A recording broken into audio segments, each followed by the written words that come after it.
안녕하세요. 저는 40이 다 되어가는 한 여자입니다. 제가 이렇게 글을 쓰는 이유는 몇 년 전 겪은 아주 충격적인 이야기들을 말씀드리려고인데요. 나름대로 긍정적으로 재미있게 산다고 살았던 저의 인생에 이렇게까지 힘든 일을 겪을 줄은 상상도 못했어요. 도대체 제게 무슨 죄가 있다고 이런 시련을 줄까 하는 마음에 나쁜 생각까지도 해보았지만 돌아가신 친정엄마를 생각하며 꾹 참고 또 참으며 지금까지 잘 버텨내고 있습니다. 그럼 지금부터 그 이야기를 시작해보도록 할게요. 저는 몇 년 전 아주 가난하고 힘든 삶을 살았던 한 남자를 만났었습니다. 그 남자는 고아 출신으로 세차장에서 일을 했고 저녁에는 족발집에 배달 일까지 하며 열심히 삶을 살던 사람이었어요. 제 차를 그 남자가 세차를 해주면서 만나게 되었는데 아마 그건 역시 모두가 계획되어 있었던 모양입니다. 저는 대학교에 다닐 때부터 자동차를 가지고 다니며 부유하게 살았었어요. 워낙에 아버지 사업이 잘 되셨고 아버지는 물려받은 유산도 있으신 상태라 어린 시절부터 도우미 이모님이 계시는 2층 집에서 지냈어요. 부모님은 아이가 생기지 않아서 오랫동안 기다린 후 어렵게 저를 가지셨고 외동딸로 키우시며 세상 부럽지 않을 만큼 모든 것을 다 베풀어 주셨습니다. 그러다가 제가 대학교에 다닐 때 아버지가 갑작스러운 심장마비로 돌아가시게 되었고 그때부터는 엄마와 단 둘이 살게 되었죠. 워낙에 아버지가 갖고 계셨던 것이 있었기에 집안의 경제적인 부분에 대해서는 걱정할 것은 하나도 없었어요. 건물도 있었고 아버지 사업체도 잘 되고 계신 상태였었기에 엄마가 대리 사장님을 고용하셔서 사업을 운영하셨거든요. 저는 그런 집안의 외동딸로 자라면서 정말 인상 쓸 일 하나 없이 평온하게 커갔습니다. 그 대신 사회 경험도 없었고 사람을 보는 안목은 더더욱 없었던 것 같아요. 무엇이든 힘든 일은 다 엄마가 알아서 해주셨었으니까요. 대학교에 다닐 때에도 남자친구 하나 사귀어 본 적 없고 친구들 모두 하는 알바 한 번을 해본 적도 없었어요. 편안하게 자동차를 끌고 학교에 다니면서 졸업장을 땄죠. 그렇다고 딱히 제가 욕심이 많아서 공부를 열심히 하거나 하고 싶은 꿈이 있다거나 하지도 않았습니다. 그냥 너무나 평범하게 영문학과에 나왔고 집에서 영어로 된 책을 읽고 자막 없는 미드를 보는 것을 취미로 삼으며 지냈던 것 같아요. 가끔 운동을 다니면서 친한 몇몇 친구들을 만나 수다를 떨고 백화점 쇼핑도 갔던 것이 저의 유일한 바깥 외출이었죠. 한창 요가 열풍이 불어서 고급 요가 센터에 다녔던 적이 있었는데 사실 1년치 연애연권을 끊어놓고 딱 3개월 정도 다녔나 그랬던 기억이 있네요. 그러다가 만나게 된 남자가 제가 말씀드린 이 남자예요. 20대 중반에 막 넘어서는 때에 제가 다니던 세차장에 새로운 직원이 왔었는데 정말 제 차를 최선을 다해서 세차를 해주었는데 그 모습이 너무 좋아 보이더라고요. 그리고 그곳에 단골 손님이 제게 유난히도 친절하게 다가왔습니다. 안녕하세요 손님, 또 오셨군요. 근데 오늘은 조금 피곤해 보이시네요. 이거 한 잔 드세요. 어머, 이게 뭐예요? 이거 비타민 음료인데 드시면 좀 기분이 좋아지실 거예요. 이런 건 제가 드려야 하는 건데 매번 올 때마다 얻어먹게 되네요. 너무 감사해요. 항상 제 차를 너무나도 깨끗하게 해주셔서 다른 곳은 갈 수가 없을 정도예요. 그 정도예요? 감사해요 손님. 앞으로도 계속해서 찾아와 주세요. 이런 음료수는 얼마든지 드릴 수 있습니다. 그리고 한 가지 비밀을 말씀드리자면 저도 사람 가려요. 제가 해주고 싶은 사람한테만 잘해주는 겁니다. 어머나 정말요? 그럼 더더욱 감사해야 할 것 같은데요? 저를 그렇게 봐주시다니 진짜 너무나 감사합니다. 제게 너무 친절하던 그 남자에게 고마워서라도 저는 세차를 할 때가 되면 무조건 그곳에 갔었어요. 아직 할 때가 되지도 않았는데도 서둘러서 세차를 할 정도로 어느샌가 저는 묘한 중독 같은 것에 빠지기도 했답니다. 특별히 남자에 대한 관심이 있어서라기보다는 그래도 누군가가 저를 그렇게 봐주고 있다는 것에 기분이 좋더라고요. 한두 번도 아니고 갈 때마다 저를 그렇게 반겨주면서 듣기 좋은 말을 해주니 사람이라면 누구나 기분이 좋을 거예요. 물론 그 전에도 저를 좋아하는 사람은 있었어요. 좋은 직장을 다니던 잘 사는 남자도 있었고 대학교 때 학회장을 하고 있는 선배도 있었죠. 하지만 저는 왠지 그런 남자들에게 별로 호감이 가지는 않더군요. 좋은 옷에 좋은 자동차, 그리고 말끝마다 명품하는 속물들 같이 느껴졌거든요. 환경이 아무리 중요하다고는 해도 그걸 일부러 티를 내는 사람들이 저는 정말 싫었었어요. 그런 남자들만 주변에 있다 보니 연애를 해야겠다는 생각은 하지 않았던 것 같아요. 하지만 이 남자는 달랐어요. 머리부터 발끝까지 너무나 소소한 차림새였고 소박하면서도 생활력이 강한 그런 분위기였답니다. 진짜 저는 그때 그 남자에게 호기심 같은 감정을 가지고 있었던 것 같네요. 하루에도 몇 번씩 그 사람의 얼굴과 말투가 떠올랐고 왠지 모르게 웃음도 나왔죠. 세상에나, 지금 생각하면 세차장 직원을 생각하고 있던 제 자신이 정말 한심하네요. 좋은 사람 다 나르고 왜 그런 사람에게 제가 관심을 갖게 된 건지 지금 생각해도 이해가 되지 않지만 사람의 마음은 자신이 생각한 것처럼 그렇게 되지는 않는 것이더군요. 그렇게 꽤 오랜 기간 고정적으로 세차를 맡기고 나서 저는 그 사람에게 작은 선물을 하나 해주었어요. 항상 손에 물을 적시고 있는 것 같아서 백화점에 들른 김에 작은 핸드크림을 장만했죠. 그게 그렇게 비싸고 좋은 건 아니었지만 그래도 제 마음에 감동한 그 남자는 그날 세차비를 받지 않고 공짜로 세차를 해주었고 그걸 계기로 저희는 연락처까지 주고받는 사이가 되었습니다. 그 남자는 눈빛부터가 아주 많이 세 보였고 뭔가 이 세상의 모든 아픔과 슬픔을 다 안는 듯한 표정, 그리고 세상 어떤 풍파에도 흔들리지 않는 듯한 강인한 면모를 가지고 있었습니다. 제가 워낙 사회 경험도 없고 무슨 일이든 끈기가 없이 생활하다 보니 그런 사람에게 관심이 가게 되었었나 봐요. 그리고 얼마 후 그 남자가 제 자동차 바퀴에 펑크가 나 있다면서 세차가 끝나고 직접 타이어를 갈아주면서 저녁을 함께 먹는 시간을 갖게 되었어요. 오늘 정말 감사해요. 저는 타이어 펑크 난 줄도 모르고 그냥 가려고 했는데. 그러게요. 아마 가다가 바람이 많이 빠지셨을 거예요. 퇴근 시간이고 차도 막히면 갑자기 타이어 때문에 난감한 일이 생기셨겠죠? 와, 생각해보니 진짜 아찔하네요. 달리다가 갑자기 그러면 진짜... 오늘 너무 감사한 마음으로 제가 저녁은 살게요. 마음껏 드세요. 아, 그러려고 한 건 아닌데. 감사합니다. 잘 먹겠습니다. 근데 정말 미소 씨의 성함대로 웃는 미소가 아름다우세요. 네? 아, 그래요? 감사합니다. 또 오늘도 이런 기분 좋은 말을 듣게 되네요. 진짜요. 애인분이 좋아하시겠어요. 아름답고 착하시고 모든 것을 다 갖추신 분이잖아요. 저 애인 없어요. 창피하지만 아직 한 번도 애인을 사귀어 본 적도 없답니다. 에이, 설마요. 이렇게 완벽하신 분이요? 설마 그럴 리가요. 진짜 믿기 힘든데요. 이날은 이렇게 그 남자와 이런저런 이야기를 나누며 서로에 대해 조금씩 알아가게 되었답니다. 제게 남자친구가 없다는 것, 그리고 이런저런 세상 사는 이야기들을 서로 했었는데 저는 그 남자에게 점점 빠져들고 있었어요. 그날 이후로 서로 가끔 연락을 주고받는 사이가 되었고 저희는 급속도로 가까워졌습니다. 누가 먼저라고 할 것도 없이 매일매일 서로의 안부를 물었고 그 사람은 저를 아빠처럼 잘 챙겨주더군요. 아빠가 돌아가시고 나서 허전함을 많이 느끼고 있었던 제게 너무나 고마운 사람이라고 생각이 들 정도였어요. 몇 번의 만남이 더해지고 그 사람에 대한 제 감정이 한창 커져나갈 때쯤 그 사람은 제게 자신의 출신에 대해서 이야기를 하며 제게 갑자기 헤어짐을 얘기하더라고요. 저는 미소씨 같은 사람과 어울리는 놈이 아니에요.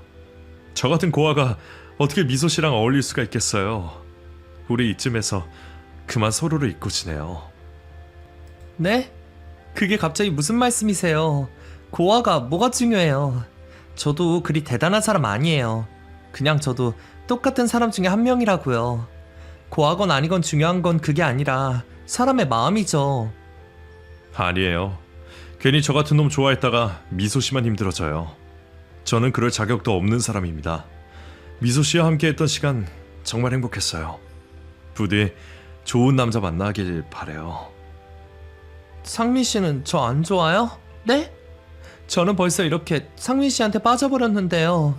상민 씨한테 빠져버리게 해놓고 갑자기 가버리시면 어떡하라는 거예요? 저 이렇게 누군가를 좋아해본 거 처음이란 말이에요. 미소씨, 세상에 좋은 남자 많아요. 저같이 못난 놈 말고 더 멋진 사람 만나세요. 미소씨는 충분히 그럴 자격이 있어요. 이미 그 사람에 대한 감정이 커진 저는 그만 눈물을 흘리며 그 사람을 간절하게 원하게 되었고, 그날 저희는 하룻밤을 같이 보내게 되었습니다. 사람은 참 간사한 것 같아요. 갑자기 안 된다고 하니 그 사람을 더더욱 갖고 싶어지는 거 있죠? 그날 저는 한 마리의 어린 강아지처럼 낑낑대며 그 사람에게 가지 말라고 애원할 정도였답니다. 그렇게 그 사람과 저는 연인 사이가 되었어요. 엄마가 아시면 정말 날벼락을 맞을지는 모르겠지만 그래도 그 사람이 저는 너무나 좋았죠. 제가 세상을 살면서 알고 지낸 남자들하고는 차원이 틀린 강함을 지닌 사람이었는데, 왠지 이 사람 곁에 있으면 세상 모든 일을 다 헤쳐나갈 수 있는 든든함이 있어서 너무 든든했어요. 사랑은 눈에 콩깍지가 쓰이는 것이라고 하잖아요. 콩깍지가 단단히 쓰여 그 남자 외에는 아무것도 보이지 않았답니다. 연애를 시작하고 몇 달이 지나서 엄마는 자연스럽게 저의 연애 사실을 알게 되었어요. 허구한 날 저녁을 먹고 들어오고 핸드폰을 만지작거리고 있으니 뭔가가 있어도 당연히 있다고 생각이 드신 거죠. 그리고 저희 엄마가 엄청나게 눈치가 빠르신 분이에요. 아빠 돌아가시고 회사의 안 좋은 분위기를 딱 눈치채고 자를 사람은 자르고 자기 사람은 철저하게 관리하시면서 저희 집안을 얕잡아 보지 않도록 철두철미하게 관리하셨거든요. 그런 엄마가 어느 날 제게 물으셨습니다. 우리 딸, 요즘 무슨 일이 있어? 좋은 일 있는 거지? 누구야? 어떤 놈이길래 우리 딸의 혼을 쏙 빼놨어? 엄마, 어떻게 알았어? 엄마가 왜 모르겠어? 엄마는 네 머리 꼭대기에 앉아있는 거 모르니? 누군지 얘기해봐. 우리 딸이 태어나서 제일 좋아하게 된 그 남자가 누군지? 아, 그냥 열심히 일하는 사람이에요. 명예나 집안은 부족하지만 그래도 자기 일에 있어서 최선을 다하는 사람이요. 그런 사람이야, 엄마. 그냥 여기까지만. 어? 아니, 그럼 학교는? 직업이 뭔데? 부모님은 뭐 하시고? 어디서 만난 건데? 너 엄마한테 이렇게 말 안 하고 그럴래? 엄마한테 비밀로 할 거야? 아니, 그게 아니라. 엄마, 나중에 내가 다 얘기해 줄게. 내가 진짜 다 얘기해 줄게. 조금만 시간을 줘요. 엄마도 그 사람 보면 좋아하시게 될 거야. 미리 조건만 듣지 말고 사람을 보고 판단해줘요, 엄마. 남친에 대해서 말씀드리면 당연히 싫어하고 반대하실 걸 알고 있기에 저는 나중에 말씀드린다는 말로 남친의 얘기를 미뤘습니다. 엄마는 궁금하시다며 계속해서 물으셨지만 저는 끝까지 말씀드리지 않았어요. 솔직히 하나밖에 없는 딸이 고아 출신의 세차장 직원과 연애를 한다고 하면 어느 엄마가 좋아하겠어요? 제 딸이라도 아마 반대했을 거예요. 더군다나 저희 엄마는 제가 굳이 사회에 나가 험한 일을 당하며 일을 하는 것도 별로 바라지 않으신 분이었거든요. 그냥 돈 걱정하지 말고 하고 싶은 거 하면서 슬슬 인생을 즐기다가 조건 좋은 남자를 만나 결혼하시길 바라신 분이에요. 그렇게 저를 키우시는 게 인생 목표이셨고요. 그러니 저는 더더욱 그 남자에 대해서 말을 할 수가 없었죠. 엄마에게 비밀로 하고 저의 연애는 불이 탈 정도로 너무나 뜨거웠어요. 늦게 배운 도둑질이 무섭다는 말이 정말 이럴 때 하는 말이었을 겁니다. 저는 정말 미친 듯이 그 사람을 사랑했고 그 사람이 하는 모든 말을 다 믿고 따랐어요. 정말 바보같이 그 사람이 가끔 이상한 면을 보일 때에도 의심조차 하지 않았습니다. 예를 들면 갑자기 데이트를 하다가 전화가 오면 자리를 피해서 받은 후 급한 일이 있다고 들어간다던가, 유난히도 어떤 아이를 잘 챙겨주는 모습에 제 기분이 안 좋았던 적도 있었어요.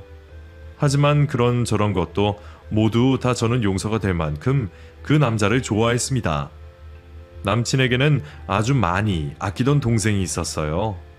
같은 고아원에서 자란 여자 동생이었는데 그 동생이 사정상 남편도 없이 홀로 아이를 키우고 있어서 많이 도와주어야 한다고 하더라고요. 친남매보다도 더 돈독한 사이라고 하니 저는 그 말을 믿을 수밖에 없었죠. 저게 오늘은 내가 급한 일이 있어서 먼저 들어가 봐야 할 것 같은데 어쩌지? 이렇게 갑자기? 어디 가는데? 오빠 급한 일 있어? 혹시 또 그 애 때문이야? 그게 애가 좀 아프다고 해서 내가 병원에 데려다 줘야 할 것 같아. 오빠 애도 아닌데 맨날 이렇게 모든 순간에 함께 할 순 없어. 오빠한테는 내가 그 애보다 안 소중해? 어? 오빠가 많이 아끼는 건 알겠지만 그래도 번번이 이러면 내가 속상하잖아. 그래 알아. 오빠는 세상에서 우리 미소가 가장 중요해. 하지만 그의 사정이 워낙 딱하니까 도와주는 것뿐이야. 내가 이렇게 잘 도와주면 나중에 우리도 아이 낳았을 때 그 복을 받는 거라고 하잖아. 치, 오늘은 나도 오빠랑 같이 있고 싶단 말이야. 그럼 나도 따라갈래. 어차피 병원에 데려다 주기만 할 거잖아. 어? 같이? 그래, 같이. 몇 번 내가 양보했지만 오늘은 나도 양보 못해. 나도 같이 갈 거야. 저는 그렇게 남친을 따라갔습니다. 남친은 몹시 당황했지만 저는 그날따라 남친에게 단 한 발자국도 떨어지고 싶지 않았거든요. 결국 어떤 낡은 다세대 주택 쪽문 앞에 차를 세웠고 잠시 후 남친은 아이와 아이 엄마와 함께 차에 올라탔습니다.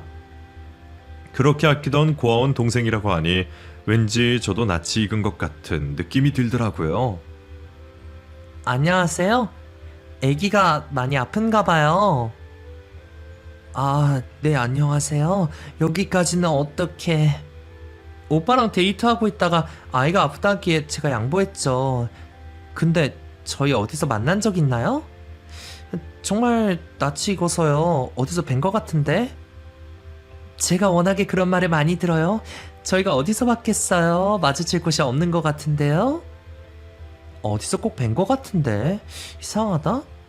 혹시 뭐 운동 다니신 거 없으세요? 저 요가 좀 다녔었는데 거기서 봤나? 네? 요가라뇨? 저는 그런 운동 배울 처지도 아니에요. 착각하신 것 같아요? 분명히 어디서 낯이 익은 듯한 얼굴의 그 여동생이라는 사람은 왠지 저를 자꾸 피하는 것 같았습니다. 아니라고 하니 더 이상 물어볼 수도 없었지만 왠지 저는 그 사람을 어디서 본 것 같았죠.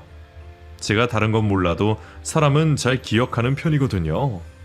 어쨌든 그 여자와는 어떤 연결고리도 찾지 못한 상태로 그날은 마무리가 되었습니다.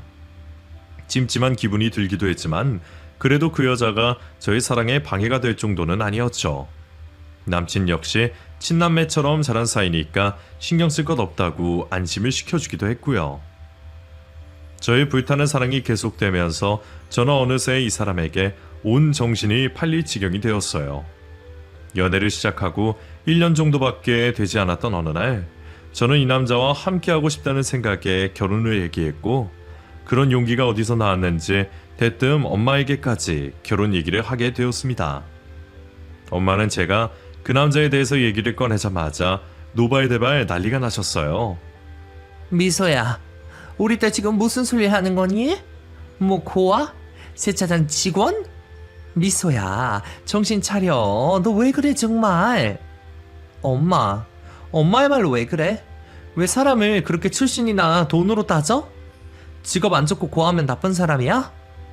오히려 부잣집 남자애들 부모 돈 갖고 펑펑 쓰면서 아무 생각도 없는 애들 많아.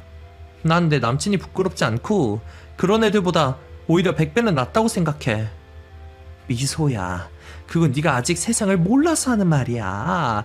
그래도 부모의 가정 환경이 중요한 것이고 평생을 살아가려면 안정적인 직장과 능력이 필요한 것이라고. 그건 네가 너무 몰라서 그래. 아니야, 엄마. 난 아니야. 난 그렇게 생각하지 않아.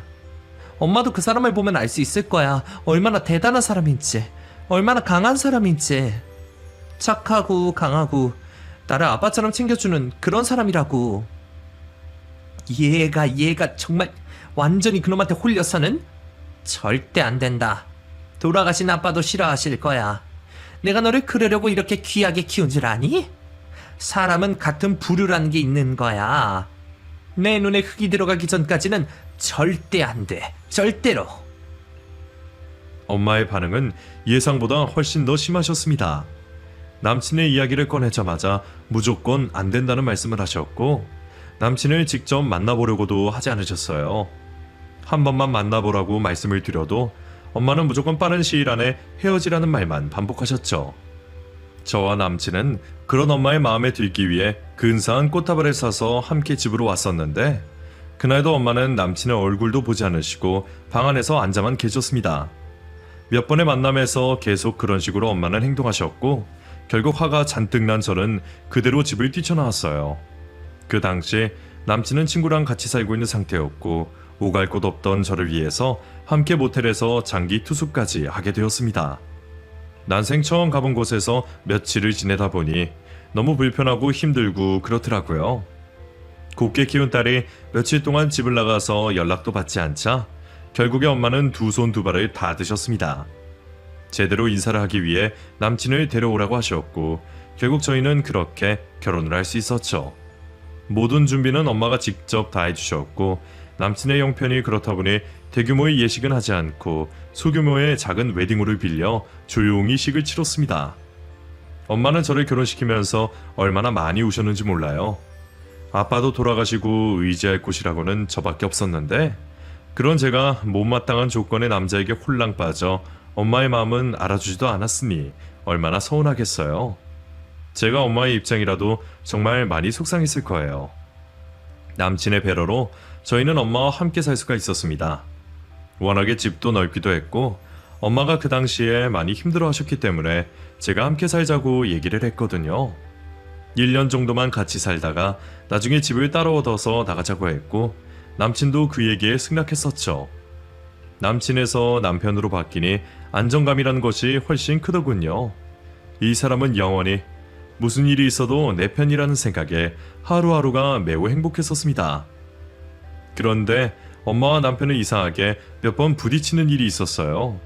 함께 식사를 할 때에도 뭔가 제게는 말하지 못한 일이 있던 것처럼 서로를 불편하게 여기기도 했는데, 어느 날 저는 남편과 엄마가 하는 얘기를 몰래 듣고 놀란 적이 있었답니다. 아니, 자네 내 방에서 뭐 하는 건가?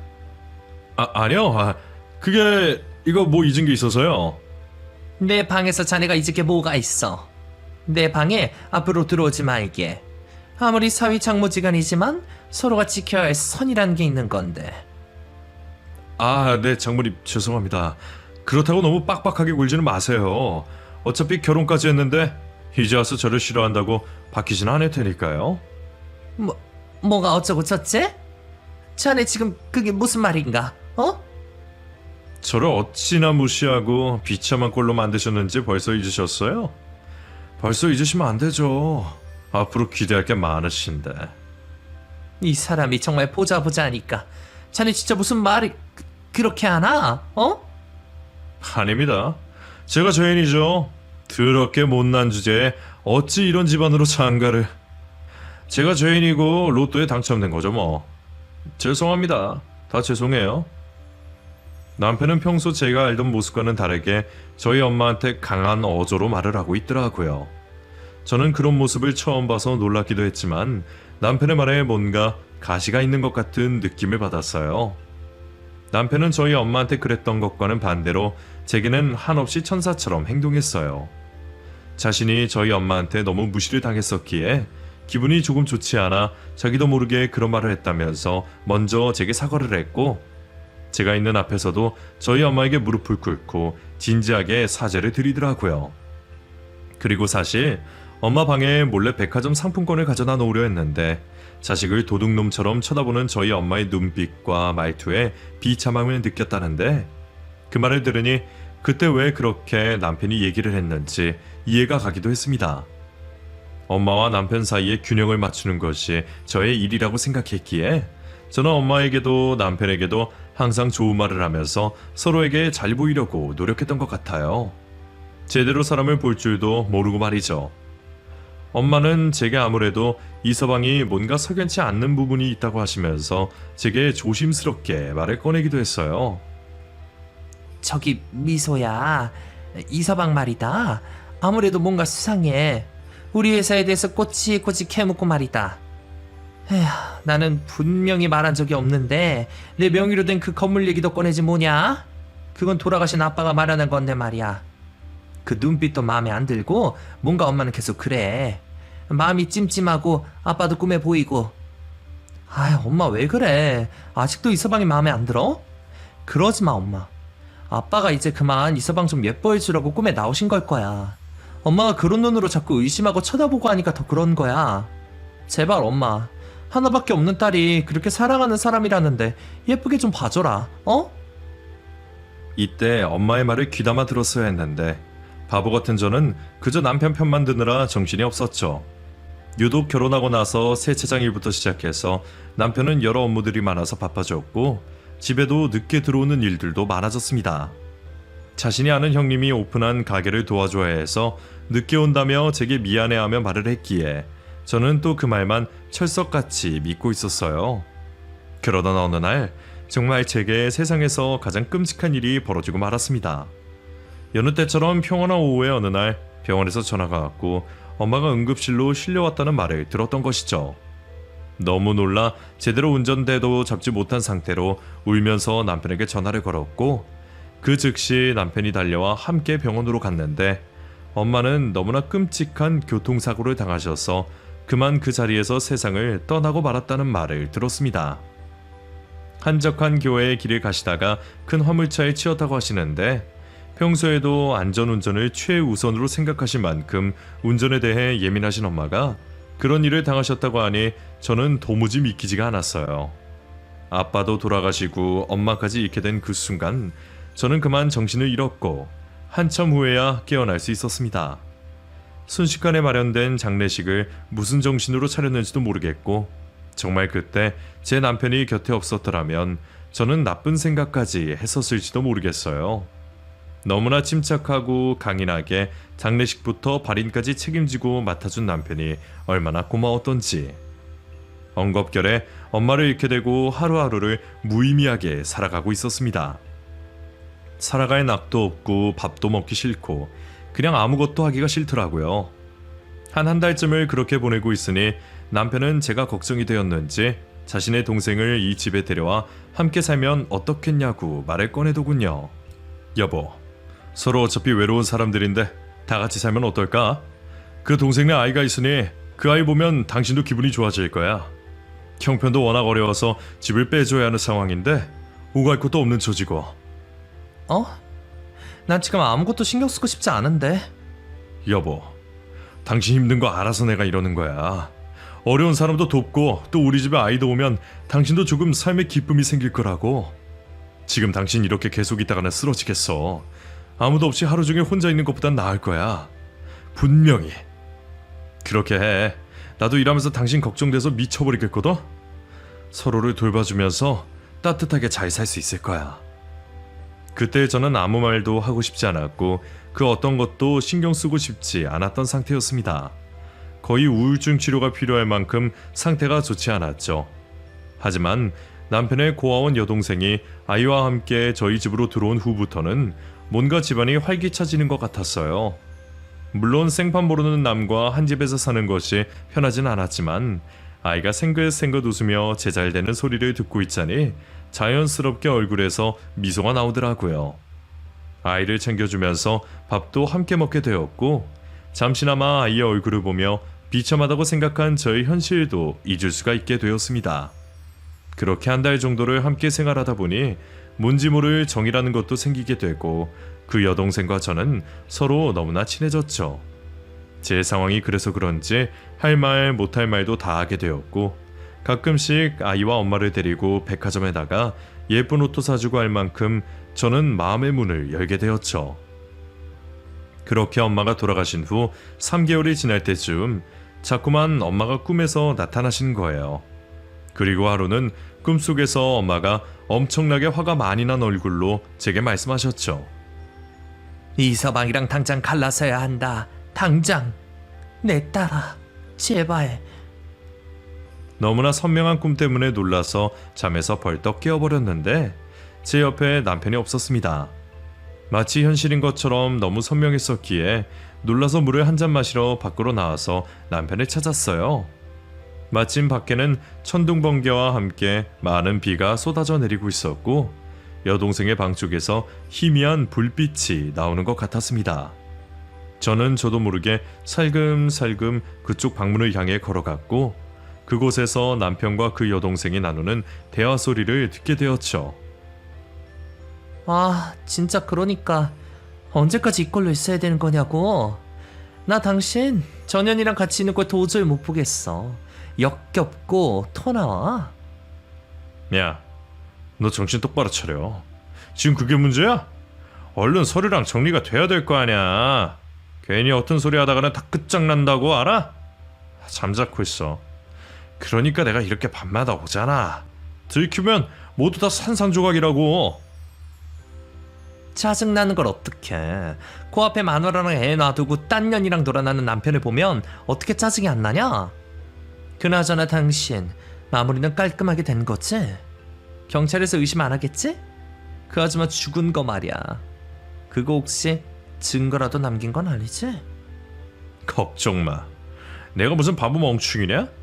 깔끔하게 다 했으니까 걱정 말라고. 이제 회사랑 집, 건물만 정리하면 끝나. 전에는 아무것도 모르는 바보니까 내가 하자는 대로 다 할 거란 말이야. 내가 슬슬 얘기 꺼내고 있으니까 조금만 잠자코 기다려.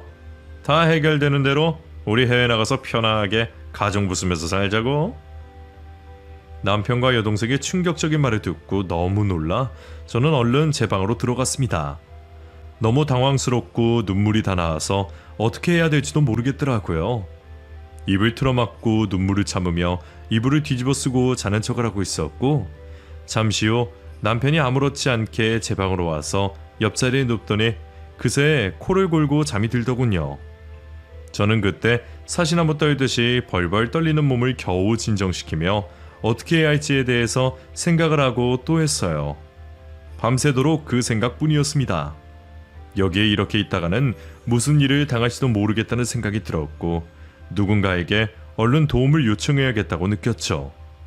다음날 몸이 안 좋다고 하고 이불을 뒤집어 쓰고 있는 사이에 남편이 출근을 하게 되었고 저는 부랴부랴 회사에서 거의 실무를 다 보고 계시는 부장님께 전화를 걸었습니다. 그분은 저희 아버지와 엄마와도 막역한 사이로 지내신 분이라서 제게는 거의 가족같이 여겨지셨거든요. 지금 제가 도움을 요청할 곳이라고는 그분밖에는 없었습니다. 저기 삼촌 저 좀 도와주세요. 저 좀요. 지금 제가 제 남편이 삼촌 저 너무 무서워요. 미소야 왜 그래? 무슨 일이야? 어? 도대체 무슨 일이길래? 똑바로 천천히 말 좀 해봐. 저기 이서방이 그놈이 말이에요 삼촌. 아무래도 이상해요. 엄마 사고도 그렇고 저희 집 회사랑 건물이랑 이런 거 노리고 있는 것 같아요. 저 좀 도와주세요 제발요. 이서방 안 그래도 요즘 회사에 부쩍 찾아와서 나한테 이것저것 물어보고 다니는데 왜 무슨 소리니? 일단 내가 그 근처로 가봐. 지금 어디 있어? 다행히 집 근처로 오셨고 저는 그분의 차를 타고 이런저런 이야기를 해드리며 마음을 진정했습니다. 법대를 나오신 분이시기 때문에 이런저런 일들에 대해서 너무나도 잘 알고 계셨고 경찰 쪽에도 아시는 분이 계시다고 하시더라고요. 제게는 절대로 아무 말도 하지 말고 잠시만 기다리라고 했고 확실하게 알아본 후에 함께 행동을 하자고 하셨습니다.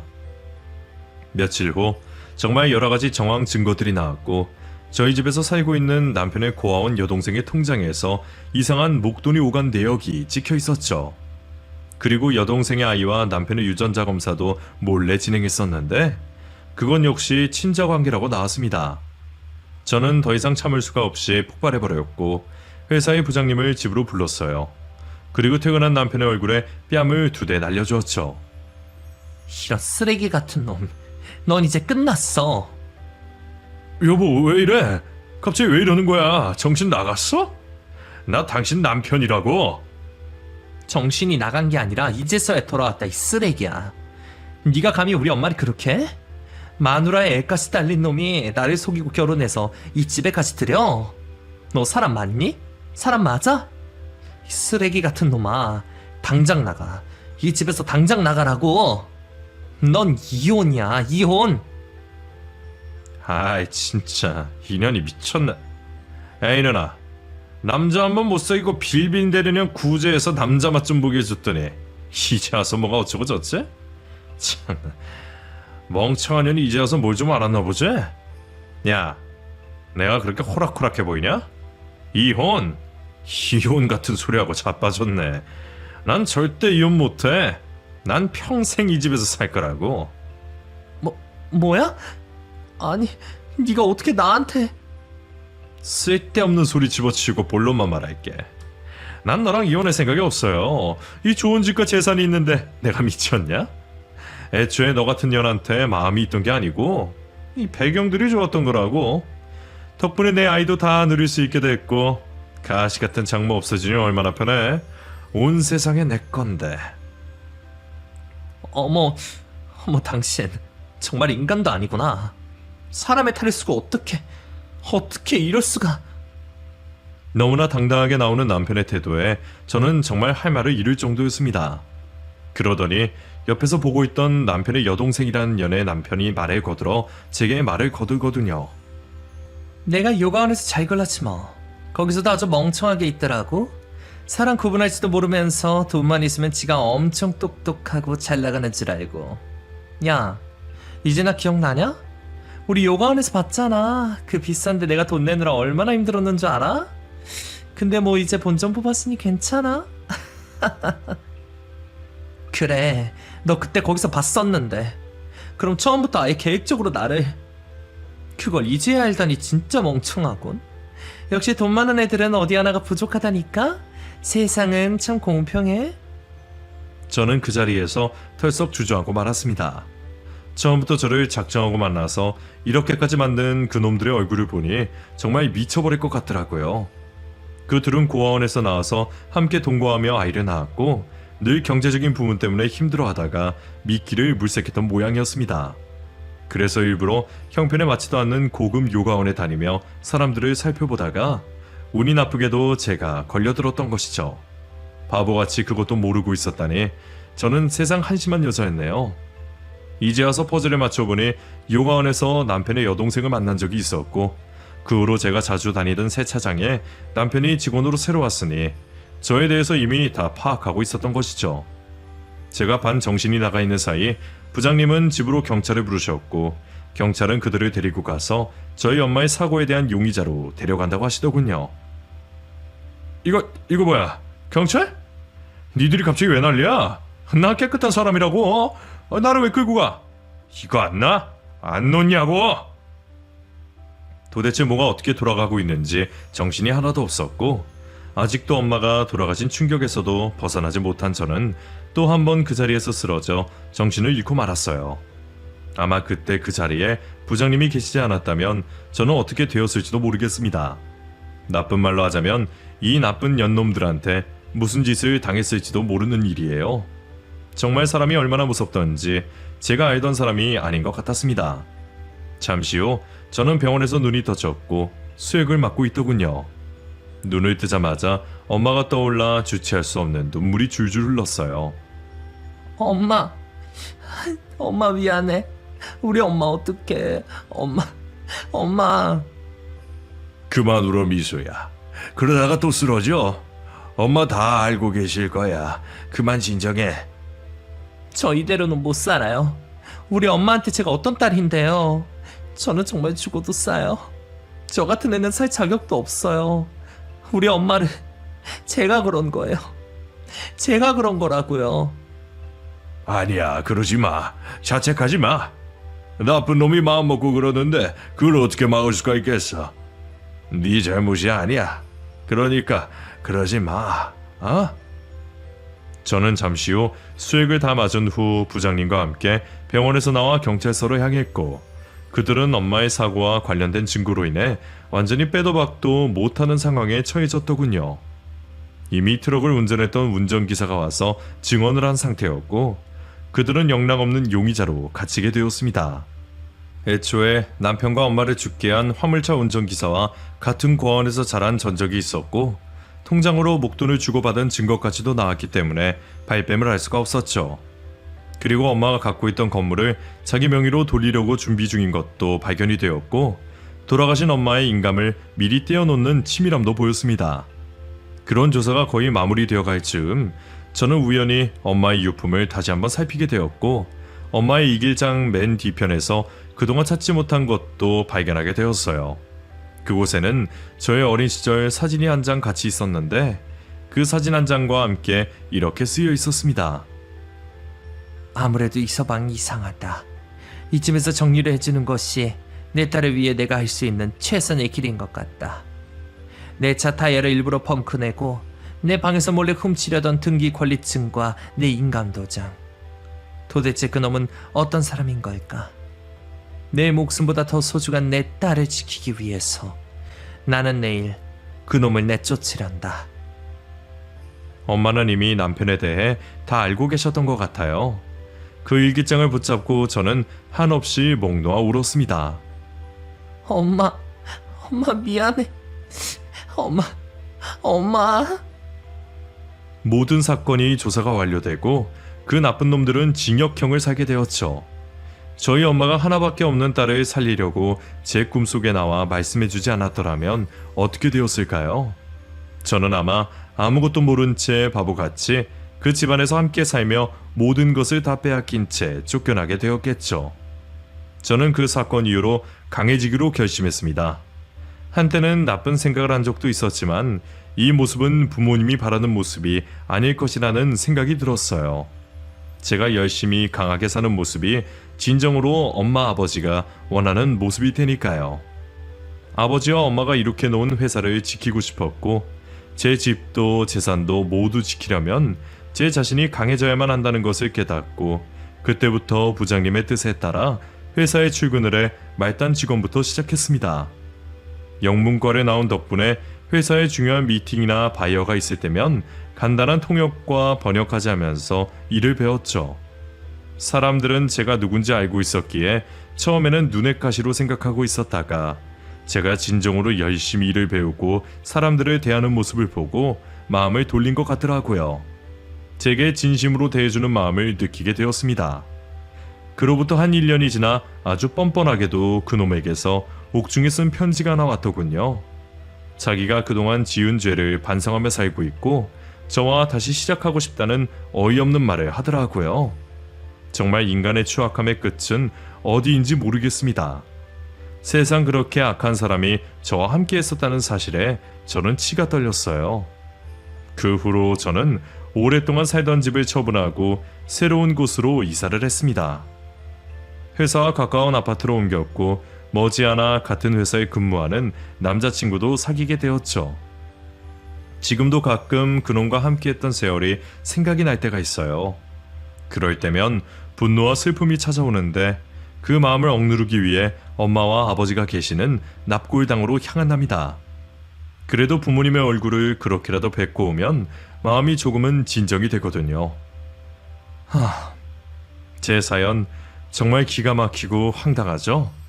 저도 제가 그런 일을 당할 줄은 상상도 하지 못했는데 말이죠. 사람 일은 정말 아무도 모르는 겁니다. 여러분은 부디 저 같은 일을 당하지 않고 사시면 좋겠어요. 그럼 이상으로 제 이야기를 마치겠습니다. 끝까지 들어주셔서 감사드려요.